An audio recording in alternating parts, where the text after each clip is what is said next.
প্রিয় বন্ধুরা, আসসালামু আলাইকুম। আমি পড়ছিলাম তিন গোয়েন্দা, গল্পের ভলিউম ২৮। গল্পের নাম ভ্যাম্পায়ারের দ্বীপ। সৈকতের এপাশ ওপাশ, সামনে পেছনে চোখ বুলিয়ে অনুমানের চেষ্টা করলো মূসা। কোথায় যেতে পারে আনি? রাতে এই সৈকত ভয়ানক বিপজ্জনক হয়ে ওঠে। সর্বক্ষণ চলে ভ্যাম্পায়ারের আনাগোনা। বালিয়ারি সাদা বালিতে উঁচু হয়ে আছে কালো মতো একটা কি যেন। শেষবার এই বালিয়ারিটার আড়ালেই হারিয়ে যেতে দেখেছিল অ্যানিকে। কৌতূহল হলো, এগিয়ে চলল ওটার দিকে। কাঁধের উপর দিয়ে ফিরে তাকিয়ে দেখলো টর্চ হাতে খুঁজতে খুঁজতে দূরে সরে যাচ্ছে দুই অফিসার। পানির কিনারে খুঁজছে দুজনে। হয়তো ভাবছে রিকির মতো পানিতে ডুবে মারা গেছে অ্যানিও। কালো ঢিবিটার কাছে চলে এলো মূসা। ভালো মতো দেখার জন্যে নিচু হয়ে তাকালো। পরক্ষণে সোজা হয়ে চিৎকার করে ডাকতে লাগলো দুই অফিসারকে। ছয়।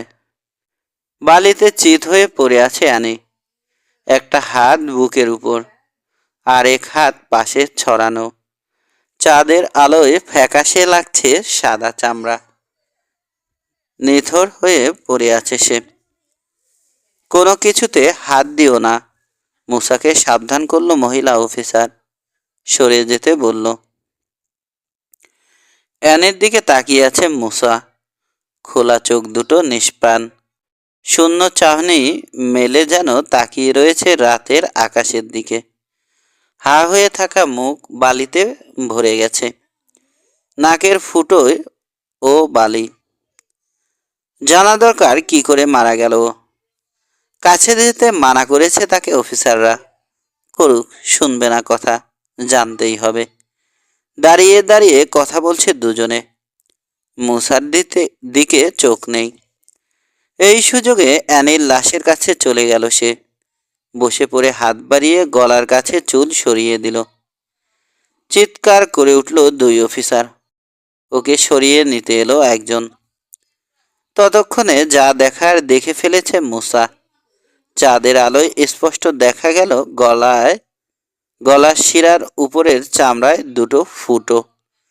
দুই ফোঁটা রক্ত বেরিয়ে কালো হয়ে আছে। এই জিনিস দেখারই আশঙ্কা করেছিল। তার মানে তার সন্দেহ ঠিক। লীলা আর জন ছাড়াও আরো ভ্যাম্পায়ার আছে এই এলাকায়। ওগুলোকে থামানোর দরকার।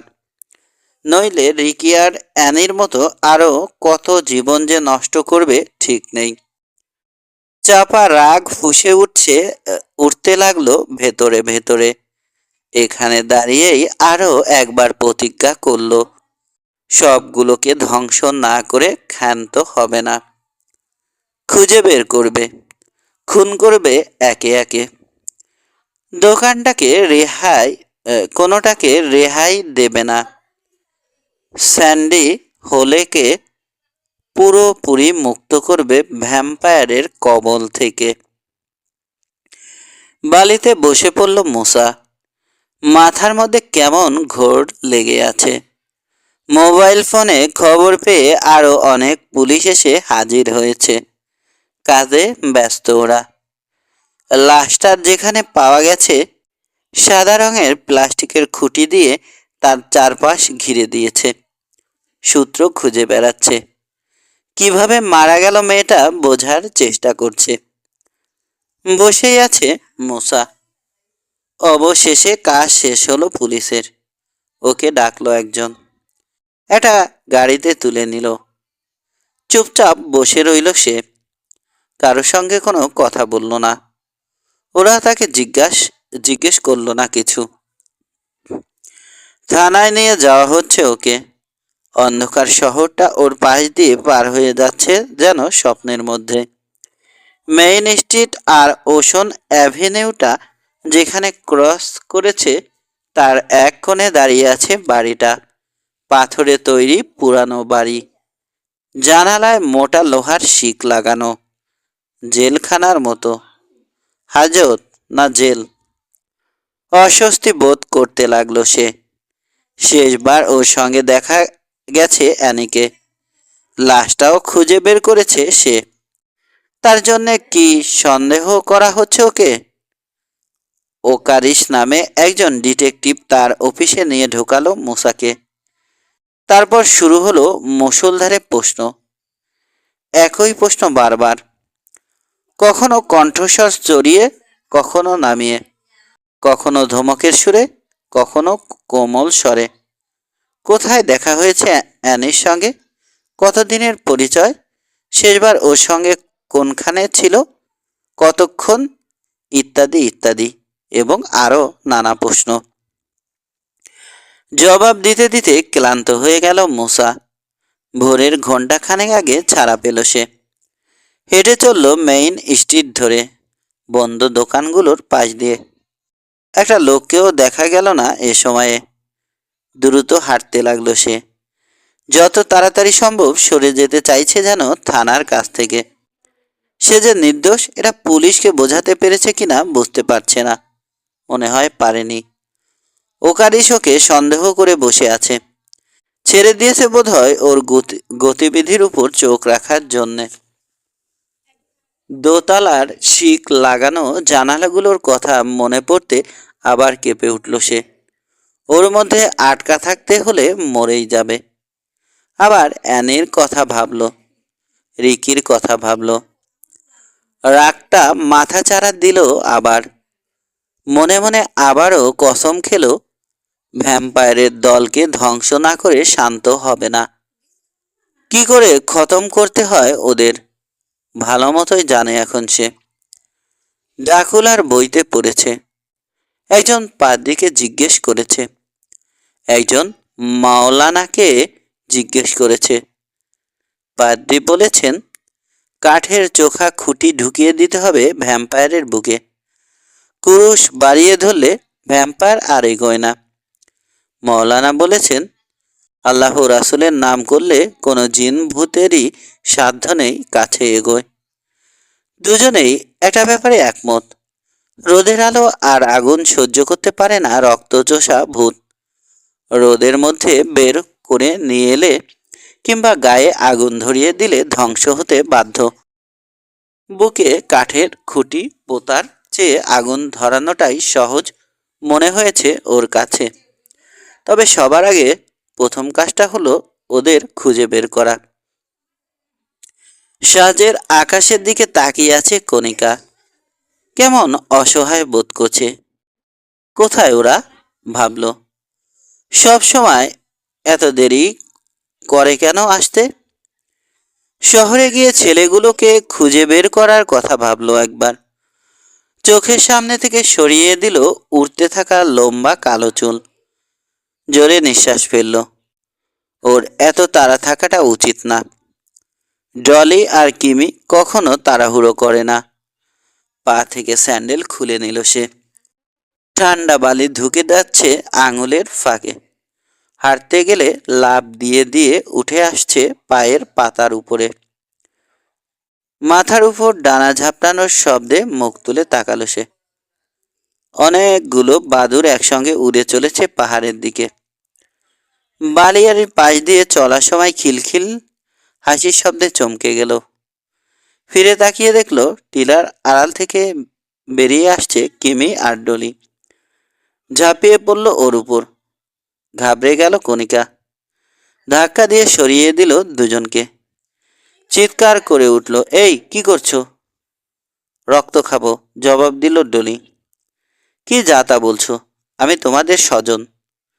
স্বজনের রক্তই খাবো আজ, কিমি বলল। দুজনে যুক্তি করে এসেছে বুঝতে পারল কণিকা। তার মানে আমাকে বিশ্বাস করতে পারছো না? না, পারছি না, ডলি বলল। তুমি যে আমাদের স্বজন কি করে বুঝবো? কি করে বুঝতে চাও? তোমার গলায় দাঁত বসাবো। রক্তের স্বাদ থেকে বুঝে যাব তুমি আসল না নকল। তীক্ষ্ণ দৃষ্টিতে দুজনকে দেখতে দেখতে কণিকা বলল, কাউন্ট ড্রাকুলা বলেছেন বুঝি? যদি বলি তাই? একই কথা তো আমিও তোমাদের বলতে পারি। আমি যদি বলি আমার সন্দেহ তোমরা নকল, কাউন ডাকুলা আমাকে বলেছেন তোমাদের রক্ত খেয়ে দেখার জন্যে। তাহলে কি বলবে?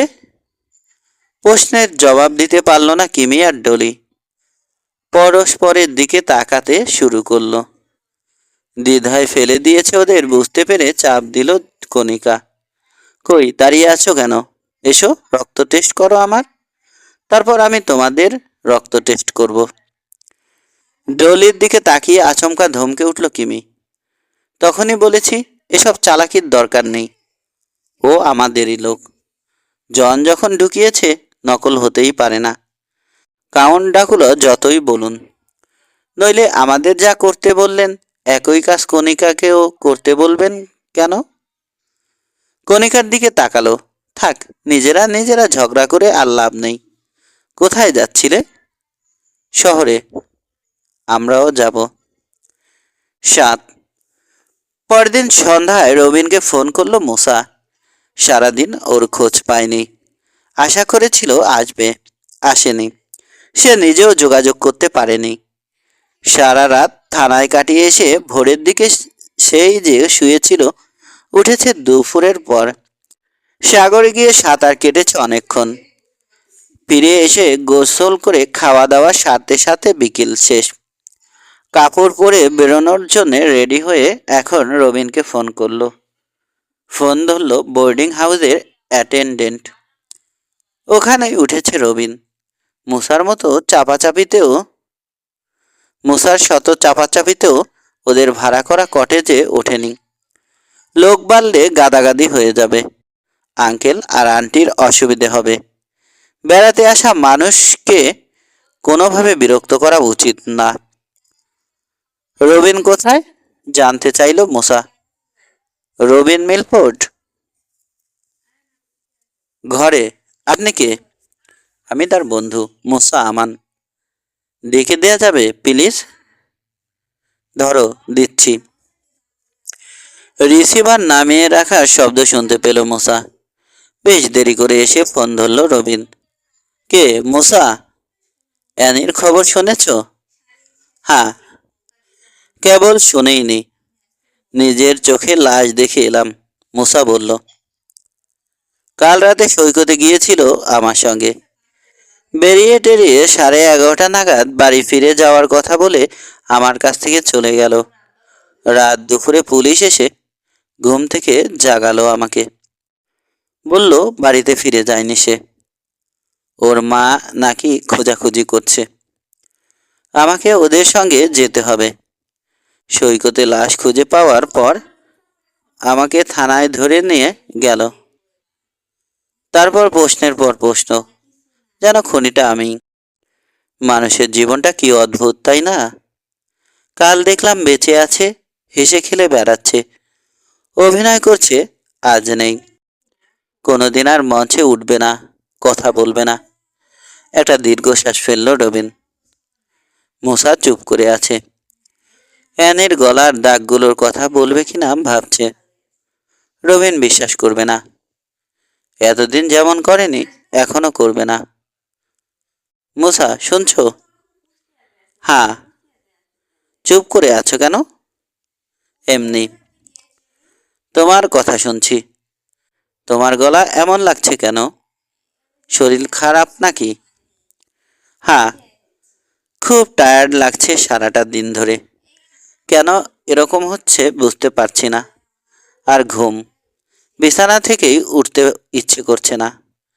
মনে হচ্ছে 7 দিন ঘুমায়নি। অসুখটা কি? সেটাই তো বুঝতে পারছি না। শরীরটা যেন একেবারে ভেঙে চুরে গেছে। আর দুর্বল কাকে বলে? আঙুল নড়াতেও ইচ্ছে করে না। শঙ্কিত হয়ে উঠল মোসা। খারাপ ভাবনাগুলো মনে আসতে দিল না। অনিশ্চিত ভঙ্গিতে বলল, জ্বর টর আসবে হয়তো। রিহার্সালে যাবে? চেষ্টা করব। কণিকাকে কথা দিয়েছি ওর সঙ্গে কার্নিভাল দেখতে যাব।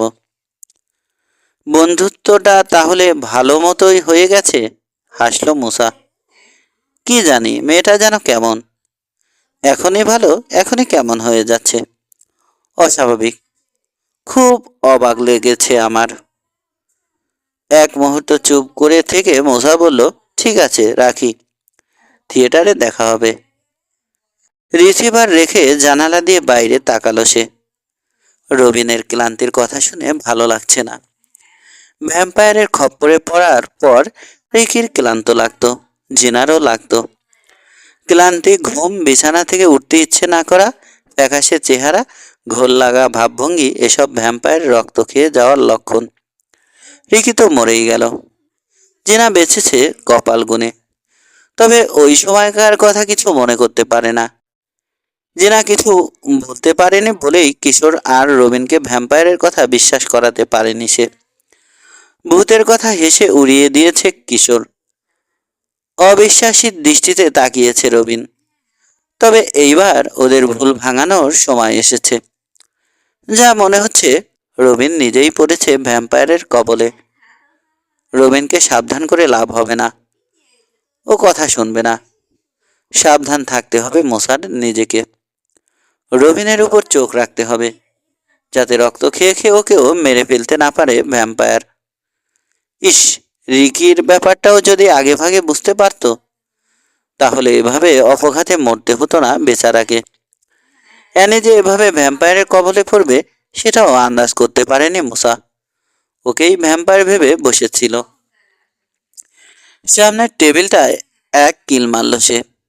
দাঁতের দাঁত চেপে চিৎকার করে বলল, রবিনকে আমি কোনো মতেই মরতে দেব না। রিকিকে নিয়েছ, অ্যানিকে নিয়েছ, আর কাউকে পাবে না। আমার কোনো বন্ধুকেই আর নিতে দেব না তোমাদের। অস্থির ভঙ্গিতে ঘরের মধ্যে পায়চারি শুরু করলো সে।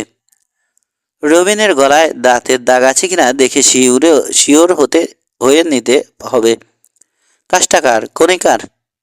মেয়েটার চেহারা কল্পনা করল মুসা। আকর্ষণীয় চেহারা, লম্বা কালো চুল, মায়াময় দুটো চোখ। কণিকার উপর নজর রাখতে হবে, ভাবল মুসা। যত সুন্দর চেহারাই হোক, ভ্যাম্পায়ার হলে কোনো মতেই বাঁচতে পারবে না আমার হাত থেকে। টেবিলে পেপার ওয়েট চাপা দেয়া কাগজটা একটানে তুলে নিল সে। নাটকের সংলাপ লিখে নিয়েছে ওতে। গট মট করে এগুলো দরজার দিকে। ও পাশে গিয়ে দড়াম করে পাল্লা লাগালো। টনিদের বাড়ি হয়ে যাবে ঠিক করলো। ওকে পেলে একসঙ্গে যাবে থিয়েটারে। অন্ধকার রাত, চাঁদ তো বটেই, তারাও সব মেঘে ঢেকে দিয়েছে। কটেজগুলোর ফাঁকে ফাঁকে ছায়াগুলোকে মনে হচ্ছে যেন ঘাপটি মেরে থাকা ভূত। শিউরে উঠল মোসা। গা ছমছম করতে লাগলো। এটা ভ্যাম্পায়ারের রাত। এমন চমৎকার রাতে রক্ত খেতে বেরোবেই ওরা। নিরাপদে টনিদের বাড়িতে পৌঁছে হাঁপ ছেড়ে বাঁচল সে। বাড়িটা নতুন, ইটের দোতলা বাড়ি, যেন ভুল করে গজিয়ে উঠেছে স্যান্ডি হোলেতে। এখানকার সব বাড়ি হয় কাঠের নয়তো পাথরের, বেশিরভাগই পুরানো। সৈকতের ধারে ওগুলোর পাশে বাড়িটা তাই একেবারে বেমানান। বাড়ির সামনে ছোট্ট একটা পার্কও আছে, গাছপালা আছে, দুটো দোলনা আর কয়েকজনে একসঙ্গে বসার ব্যবস্থা আছে। এত অন্ধকার কোন দিকে যাচ্ছে সে ঠাওর করা কঠিন। খুট করে শব্দ হলো। দাঁড়িয়ে গেল মোসা। কান পেতে রইল। আর কোনো শব্দ নেই, কিন্তু শুনেছে যে তাতে কোনো সন্দেহ নেই। লুকিয়ে আছে নাকি কেউ, মানুষ না ভূত? সবকিছুতে সবখানে এখন ভ্যাম্পায়ার দেখছে সে। কারণ মন জুড়ে আছে রক্তচোষা ভূতের চিন্তা। নিঃশব্দে বাড়িটার দিকে কয়েক পা এগোলো, তারপর দাঁড়িয়ে গেল। অস্বস্তিকর একটা অনুভূতি। মনে হচ্ছে আড়াল থেকে কেউ নজর রাখছে তার উপর। লীলা আর জনের দোসররা কি জেনে গেছে ওর কথা? বুঝেছে ওকে ঠেকাতে না পারলে সবাইকে ধ্বংস করে দেবে সে। তাই আগে ভাগে ওকে খতম করে দিয়ে নিজেদের নিরাপদ ভাবতে চায়। শব্দটা আবার কানে আসতে চরকির মতো পাখে ঘুরে দাঁড়ালো মুসা। গাছপালার মধ্যে কোনো কিছু থেকে থাকলেও চোখে পড়ল না, শুধুই অন্ধকার। না, কিছু না, কিচ্ছু শুনিনি, সব কল্পনা। মনকে বোঝানোর চেষ্টা করলো সে। বাড়ির আশেপাশে গভীর ছায়া, যেখানে সবচেয়ে বেশি অন্ধকার, সেই জায়গাটুকু পার হয়ে টনিদের সদর দরজার কাছে যেতে হবে। এগোতেই আবার কানে এলো ঘষার শব্দ, টেনে টেনে এগোনো পায়ের শব্দের মতো, মাত্র কয়েক ফুট দূরে। ও কিছু না, ফিস ফিস করে বলে নিজেকে অভয় দিতে চাইল সে। আবার পা বাড়ালো দরজার দিকে। আবার শব্দ, ঘষার। নখ ঘষছে নাকি? বাদুড়ের ডানাতেও ধারালো বাঁকা নখ থাকে। ভ্যাম্পায়ার বাদুড়ের রূপ নিতে পারে। চলমান ছায়াটা চোখে পড়ল হঠাৎই। কিছু করার আগেই ওর গায়ের উপর এসে পড়ল ওটা। আতঙ্কে গলা চিরে চিৎকার বেরিয়ে এলো ওর। হি হি হাসি শোনা গেল অন্ধকারে। হাততালি দিয়ে সুর করে বলতে লাগলো সিসি, পেয়েছে পেয়েছে, ভয় পেয়েছে। চেপে রাখা দমটা ধীরে ধীরে ছাড়ল মশা। হৃৎপিণ্ডের ঢুকপোকানে জীবনে কমবে কিনা ভেবে অবাক হলো। বিড়বিড় করে বলল, কে বলল ভয় পেয়েছি? আমি জানতাম তুমি। মোটেও জানতে না। তুমি ভেবেছিলে ভ্যাম্পায়ার।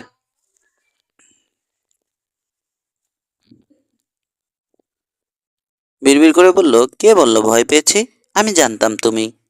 মোটেও জানতে না। তুমি ভেবেছিলে ভ্যাম্পায়ার। অন্ধকারে অস্পষ্ট ছায়ার মতো লাগছে সিসির চেহারা। হাসিতে ওর দাঁত যে সব বেরিয়ে পড়েছে না দেখে অনুমান করতে পারছে মশা। মানুষকে এভাবে ভয় দেখানো ঠিক না। গলার কাঁপুনি এখনো বন্ধ হয়নি মশার। কেন? কারণ ব্যাপারটা মজার নয় মোটেও। বলে আবার দরজার দিকে রওনা দিল মশা। আমার কিন্তু বেশ মজা লাগে। এমন চমকে যায় সবাই। উফ, যা মজা লাগে না তখন।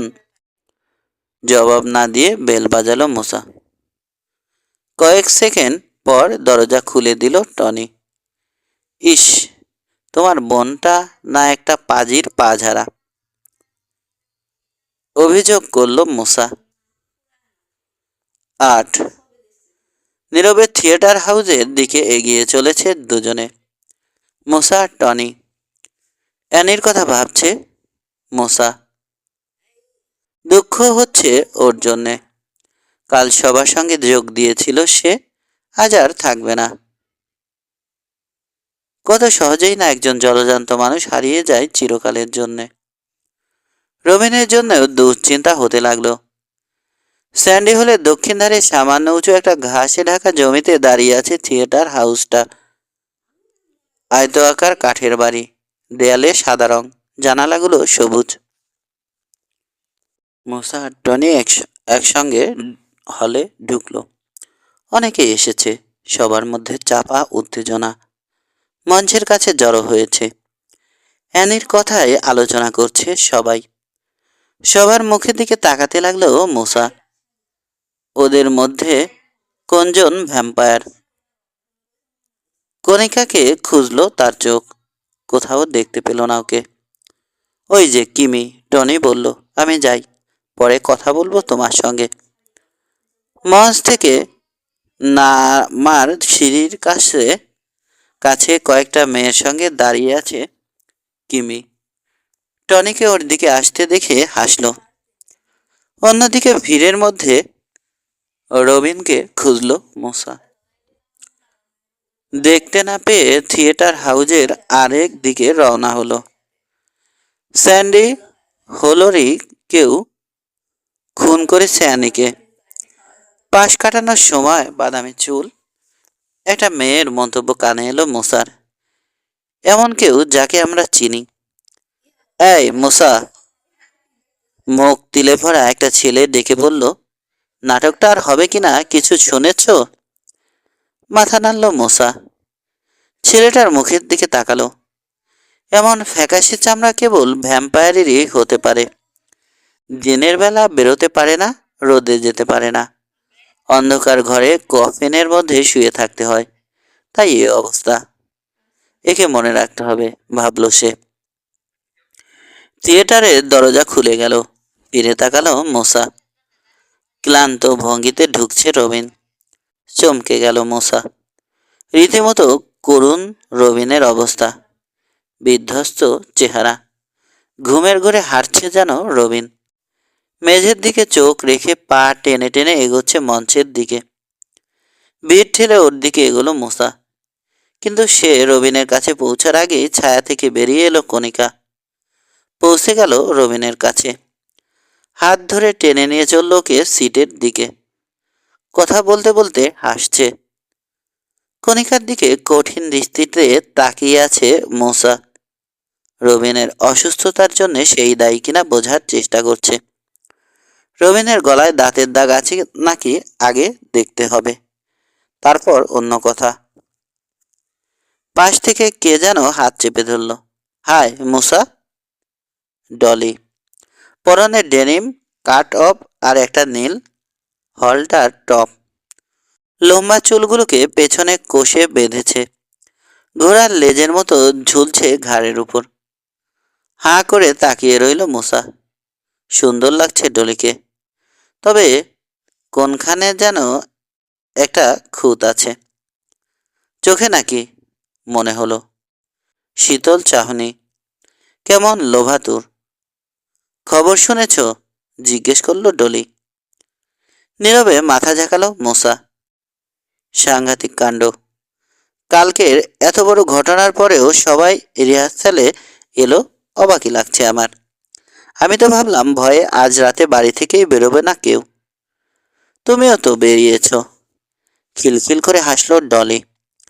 কোনো কিছুতে ভয় পাই না আমি, ওরাও হয়তো পায় না। মঞ্চে উঠলেন মিসেস রথরক।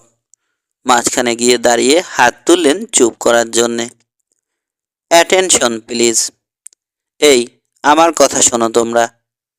কথা বন্ধ করে দিল সকলে। মিসেস রথরক ঘোষণা করলেন, নাটক চলবে। সেটাকে উৎসর্গ করা হবে অ্যানির নামে। তারপর জানালেন অ্যানির জায়গায় এখন ডলি অভিনয় করবে। শুনে উজ্জ্বল হলো ডলির মুখ। মুসার দিকে তাকিয়ে হেসে বলল, এবার তোমার সঙ্গে অভিনয়ের সুযোগ পাবো আমি। জবাব দিল না মোসা। হিংসুক মেয়েটার উপর বিরূপ হয়ে গেল মন। মিসেস রথ রকের দিকে নজর ছিল বলে এতক্ষণ খেয়াল ছিল না। এখন ফিরে তাকিয়ে দেখলো রবিন আর কণিকা নেই ছিটে। অদ্ভুত ব্যাপার। রিহার্সাল শুরুর আগেই কেটে পড়ল। কণিকা কি ওকে রক্ত খাওয়ার জন্য ধরে নিয়ে গেল নাকি? তাহলে শুরু করা যাক। মিসেস রথরক বলছেন, প্রথম পর্ব। মুসার হাত ধরে টানল ডলি। আমাদের দিয়ে শুরু। মনে রবিনের জন্য একরাশ দুশ্চিন্তা নিয়ে ডলির পেছন পেছন মঞ্চের দিকে এগোলো মুসা। মঞ্চে উঠল। কোথায় কোন ভঙ্গিতে দাঁড়াতে হবে দেখিয়ে দিলেন মিসেস রথরক। তারপর বললেন, রেডি, স্টার্ট। মঞ্চের উপর দিয়ে ধীরে ধীরে হাঁটতে লাগলো মুসা। নজর পেছনে ব্যাকড্রপের আঁকা বিল্ডিংয়ের দিকে। বিড়বিড় করে বলল, 27 ব্র্যাকার স্ট্রিট। কোথায় ওটা? পাচ্ছি না কেন? খুঁজে বের করতে না পারলে পিঠের চামড়া রাখবেন না আমার, মিস্টার কর্কলি। ওর হাতে একটা ছোট বাক্স। মুদির দোকানের কর্মচারী সেজেছে। ডেলিভারি বয়ের বেশে খদ্দেরের বাড়িতে মাল সরবরাহ করতে এসেছে। ঠিকানা খুঁজে পাচ্ছে না। ছায়া থেকে নিঃশব্দে বেরিয়ে এলো ডলি। কানের কাছে বলে উঠল, কি খুঁজছো? এমন চমকে গেল মুসা, আর একটু হলে হাত থেকে ছেড়ে দিচ্ছিল বাক্সটা। পথ হারিয়েছ বুঝি? ডলির ঠোঁটে শয়তানের হাসি। ইয়ে। কথা সরছে না মশার মুখ থেকে। ইয়ে করছো কেন? হারিয়ে গেছো নাকি? সেটাও বলতে পারছো না? আমি ব্রোকার স্ট্রিটের 27 নম্বর বাড়িটা খুঁজছি। তুমি চেনো? চিনব না কেন, এসো। হাঁটতে শুরু করলো ডলি। পেছন পেছন চলল মুসা। বুক কাঁপছে। এত ভয় পাচ্ছি কেন?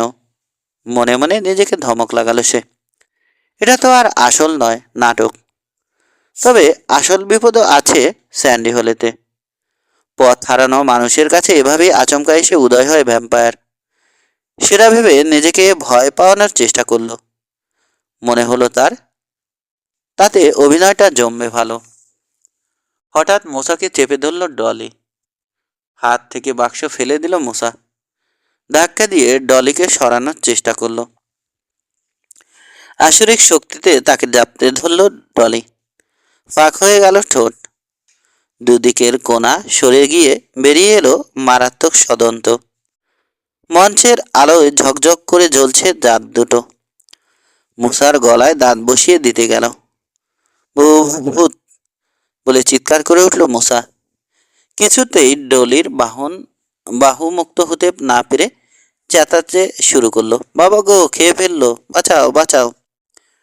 ডলির আলিঙ্গন থেকে বেরিয়ে আসার জন্যে ছটফট করতে লাগলো।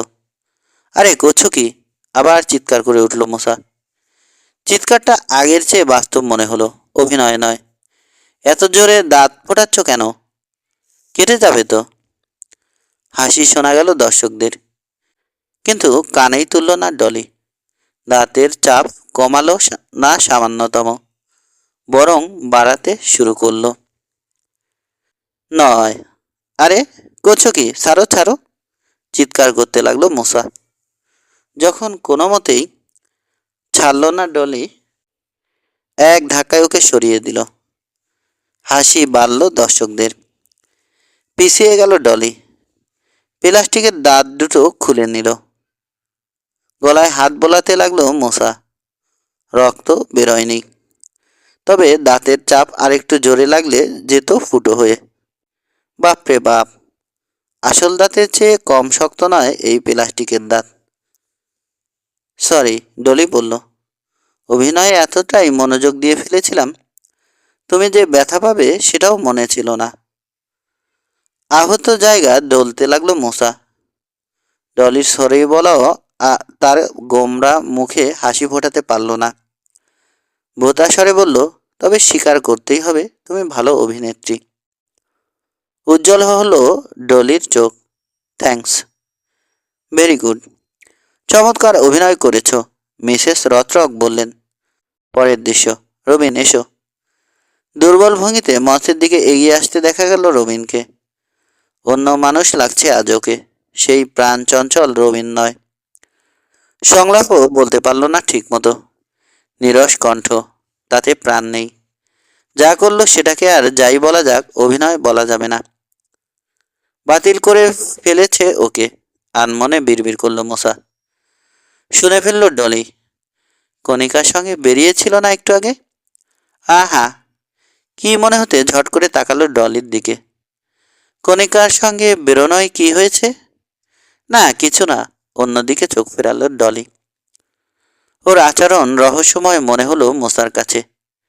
ডলি কিছু জানে মনে হচ্ছে।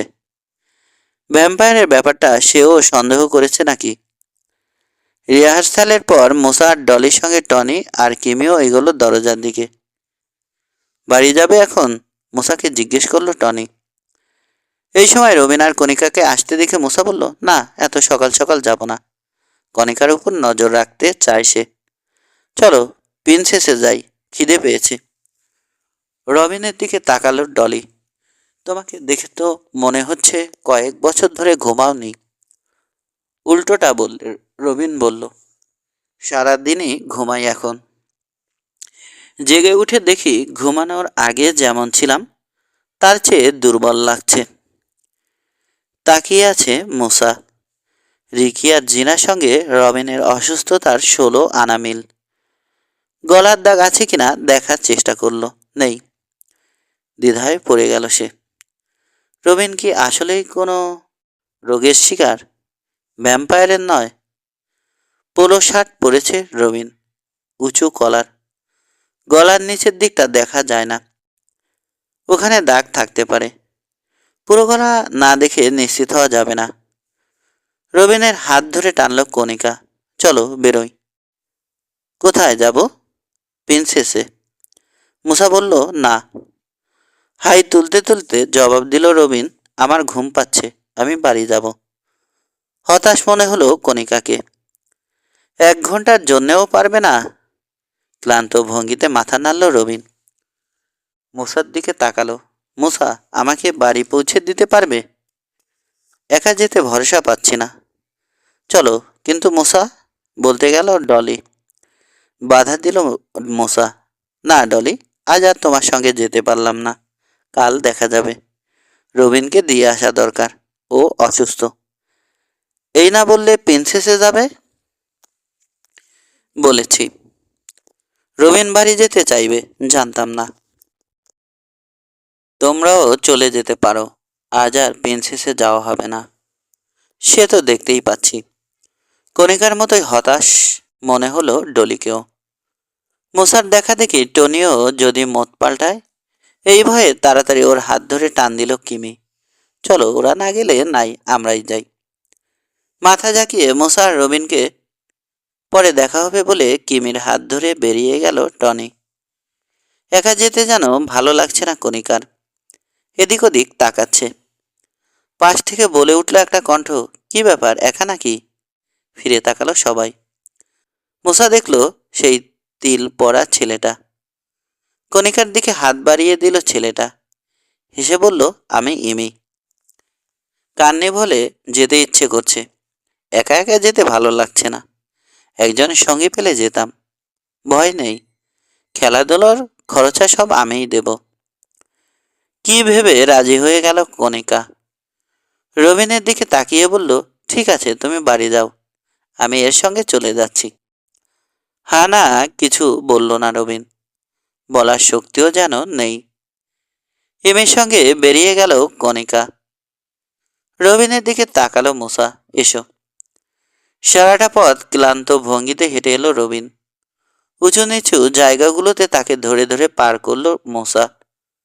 বোর্ডিং হাউসের গেটের কাছে এসে রবিন বলল, থাক, আর আসতে হবে না। যাও এখন, কাল দেখা হবে। Thank you. সামান্য উসখুস করে মুসা বলল, রবিন। ঘুরে দাঁড়ালো রবিন। কি? রবিন, সাবধানে থেকো। হাসলো রবিন।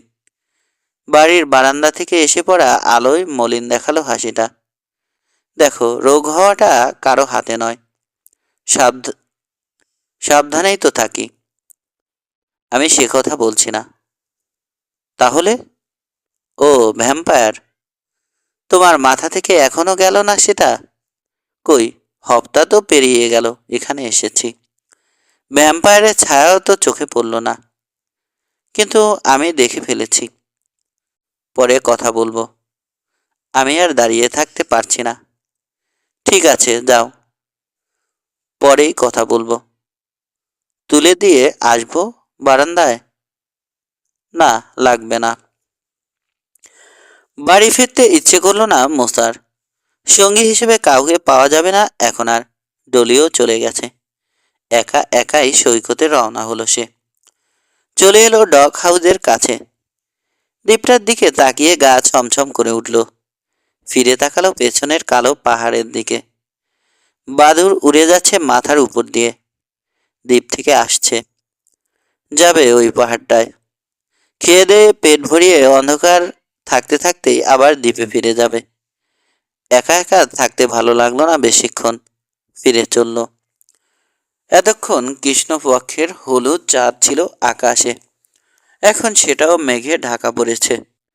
সাগর থেকে এসে ঝাপটা দিয়ে গেল এক ঝলক ঠান্ডা বাতাস। গায়ে কাটা দিল।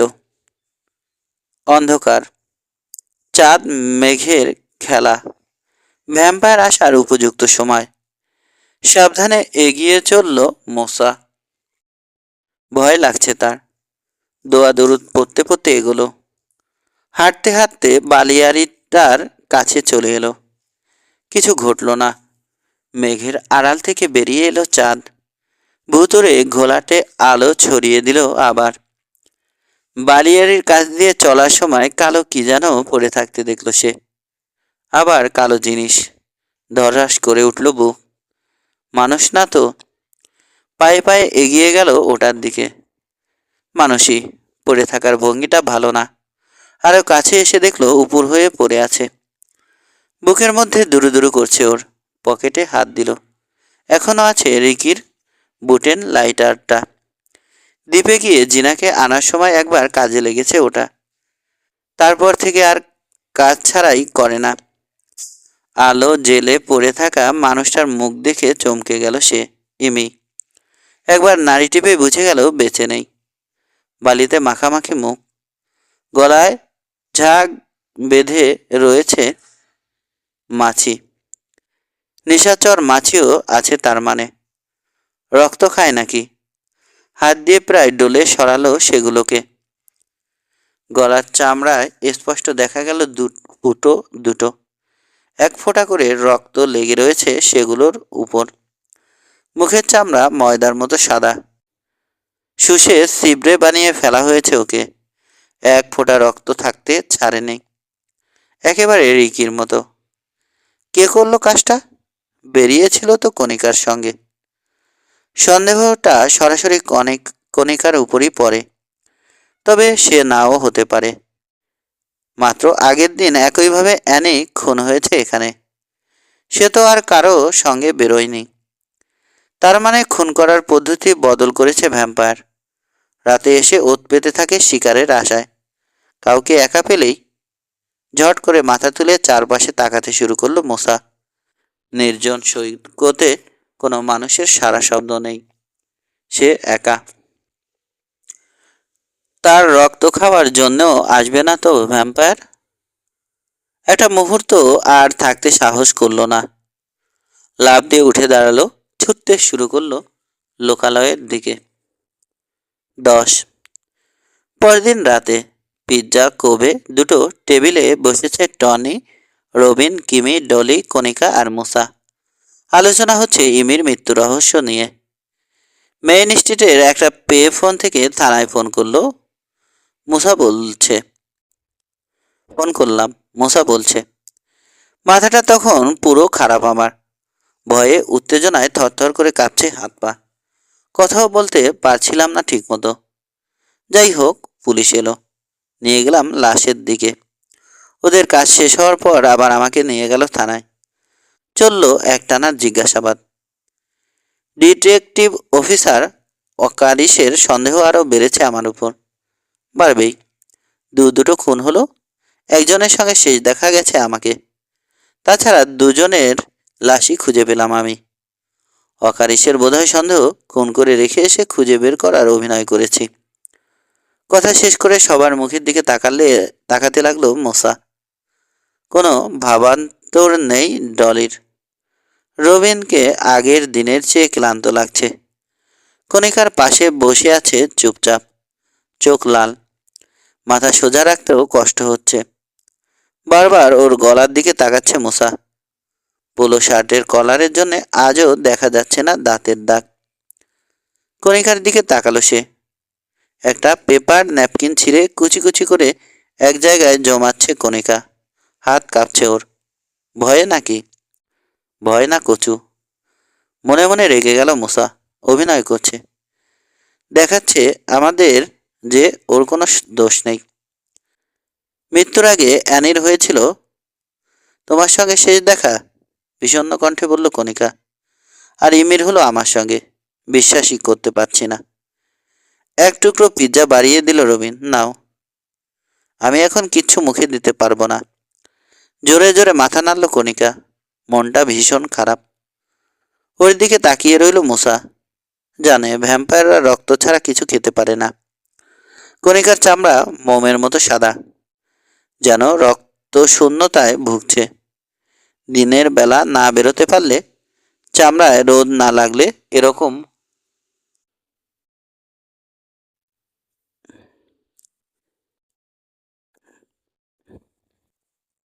হয়।